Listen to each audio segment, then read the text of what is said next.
Gravel Trap Legends Round 2 of the Americana 2 Series, and the Monday lead drivers have travelled across the continent to California to sunny Laguna Seca for what turned out to be a drama-filled race with no less than 5 safety cars. But all of that is ahead of us as pole sitter Gunnar leads the field on the formation lap.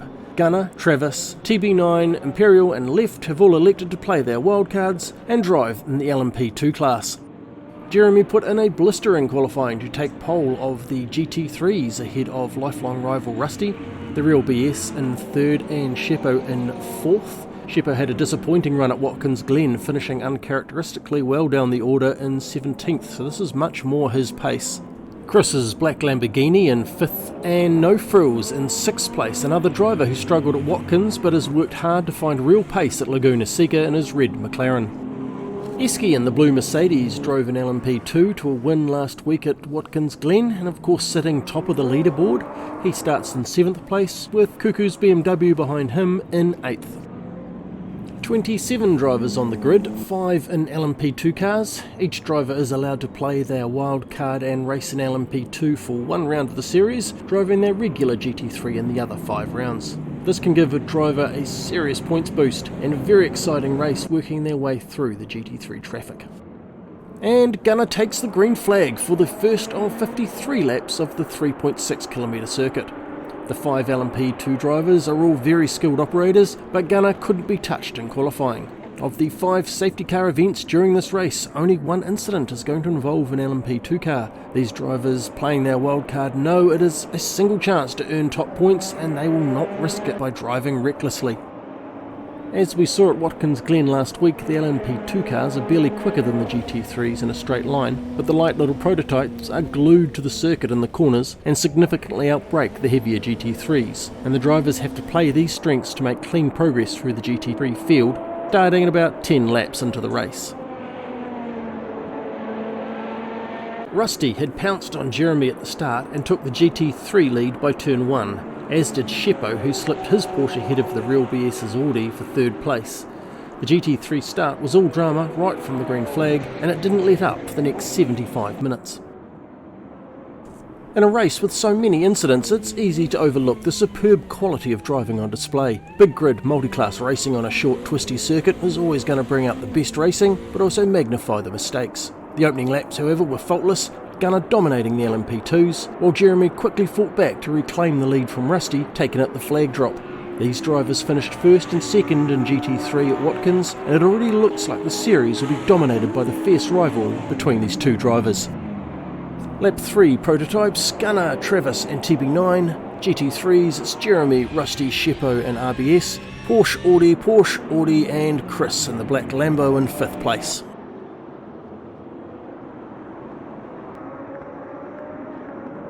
Lap 7, Travis makes an uncommon mistake out of turn 11. He gets a foot into the dirt and TB9 pounces on the error. A drag race down the main straight, and TB9 forces Travis defensive, running him deep into Andretti. TB9 switches to the inside and takes 2nd place overall. Superb racing from excellent drivers.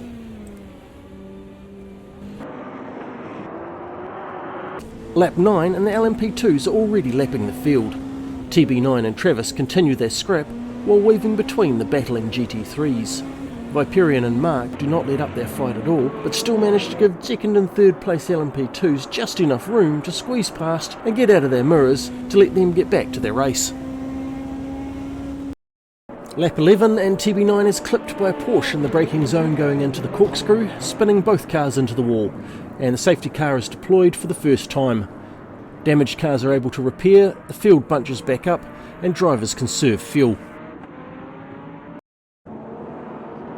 Lap 14, racing restarts with a jumbled grid.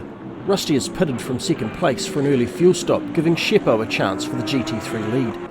Jeremy and Sheppo's Porsches are desperately trying to clear back markers when Mark and Sheppo contact, and Mark's Lamborghini is spun, triggering a 2nd safety car.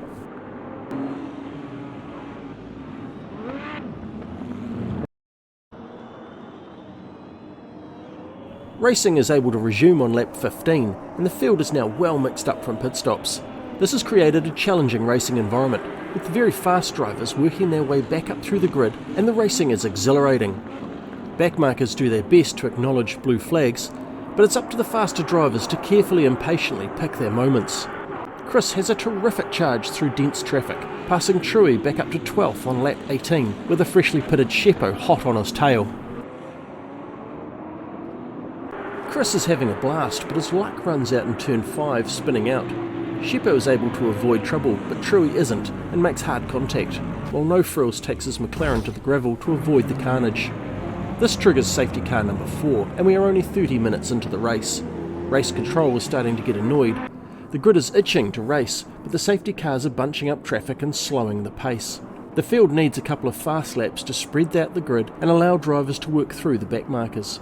The safety cars are valuable, allowing damaged cars to repair and stay in the race, and most drivers have taken advantage of the slow laps to pit for fuel, but they are now looking for a chance for some clean running. But it doesn't happen on lap 20, with Gambit's yellow Lamborghini tapping Lou's Audi in the Andretti hairpin, and the safety car deploys for the 5th time. Race control is almost speechless with rage, but Lou is mostly undamaged and able to rejoin the circuit. Finally, it was time for the whole grid to shake off the mistakes, focus their minds, and stretch out their right foot. The race was really about to begin.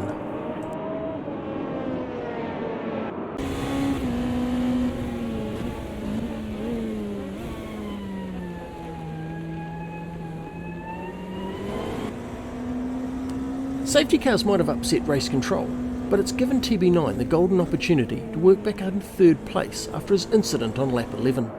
He passes Imperial and he sets his sights back onto Travis in 2nd place. Eski has also benefited from the interruptions. Starting in 12th position, he has worked his way back up into the lead of GT3. Rusty is in 2nd, now with a full fuel tank, and has the blue Mercedes in his sights and a clear track ahead, and they begin an epic battle for the class lead.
And they were not alone. Sheppo is challenging Cuckoo for 3rd place, and the top 4 are all setting their qualifying laps and pulling away from the field. This was the racing everyone had been waiting for, and it was not disappointing. GTL's top drivers getting side by side and slugging it out for lap after lap, racing hard and on the edge of their ability. The safety car driver cheering them on and enjoying the show.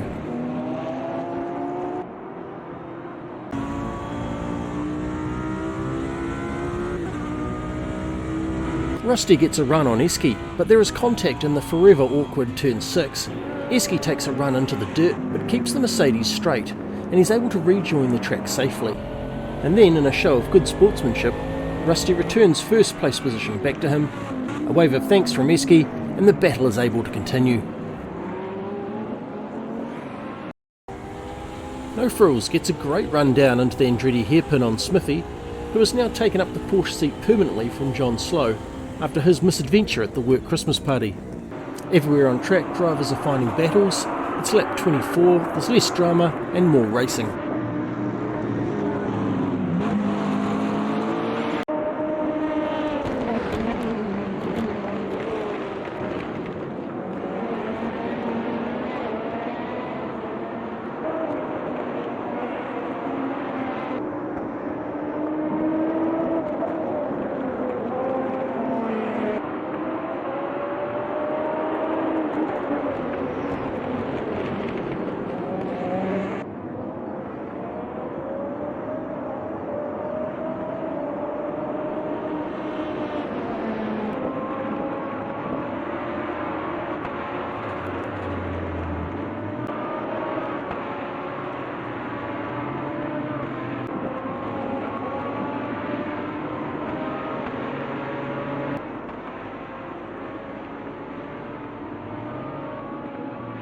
And it's pit stop season for the LMP2s, with Gunner, TB9, Imperial and then Left all pitting for their planned fuel stops, giving Travis the prototype lead. Meanwhile, lap 35 and Sheppo has taken up position at the front of the GT3 field. RBS is in second, ahead of Jeremy in third, while Eski, Chris and Rusty are all fighting hard for fourth place, now 50 minutes in, with 25 minutes left to run.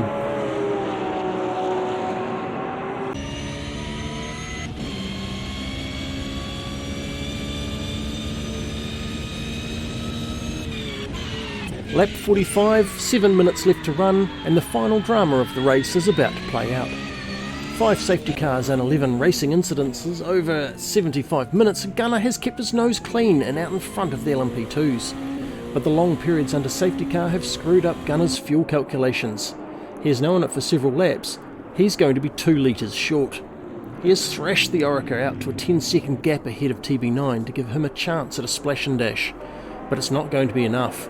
The slow pit entry and exit at Laguna Seca will rob Gunner of a well-deserved win and hand the race lead to an equally deserving TB9. Heartache for one is a blessing for another. Gunner exit pits in third, behind Travis and 12 seconds behind TB9, now with only 6 minutes left on the clock, as everyone shifts it into sprint mode. Travis has a 7-second lead of the GT3s, but Jeremy, Chris and Rusty are all locked together in a battle for second place. After an early incident, TB9 must have regretted playing his wildcard. However, he has fought back, played the safety cars to his advantage, and taken maximum points at Laguna Seca in a superb drive. Travis is second place. Playing your wildcard is a high-stakes strategy and requires ultra-careful driving, lapping traffic and taking as few risks as possible. Unfortunately, it didn't play off perfectly for Gunner. GT3 race leader Sheppo gives Gunner some room at turn 11 to let him take third overall, while Sheppo crosses the line directly behind him in 6th position, getting the maximum GT3 points for a nearly perfect run, 7 seconds clear of second place. Jeremy settles for second place. He doesn't really care about the actual position, only that he beat Rusty. Well done, Jeremy. Rusty and Chris battle right up to the line, Chris making the black Lamborghini's fat back end even fatter, and they cross the line in 8th and 9th position overall, or 3rd and 4th in class. Left was 4th in LMP2, with Imperial crossing the line in 5th position. Cuckoo was 5th GT4 and 10th overall, ahead of fellow BMW driver Michael Ney in the all-black machine. So maybe not a perfect finish for Gunner, but it does still elevate him to the top of the leaderboard with 72 points. But it's Jeremy and Rusty in 2nd and 3rd who are the ones to watch. 70 and 69 points, and they still both have their wildcards to play. Daytona is up after the Christmas break, and it's expected that several top drivers will drive their LMP2 there, and GTL is expecting a much less dramatic race at the wider and faster Daytona circuit. And a final well done to Barron in the green Porsche, 15th overall, 10th in class. That was a fantastic effort, showing great skill and patience in challenging conditions.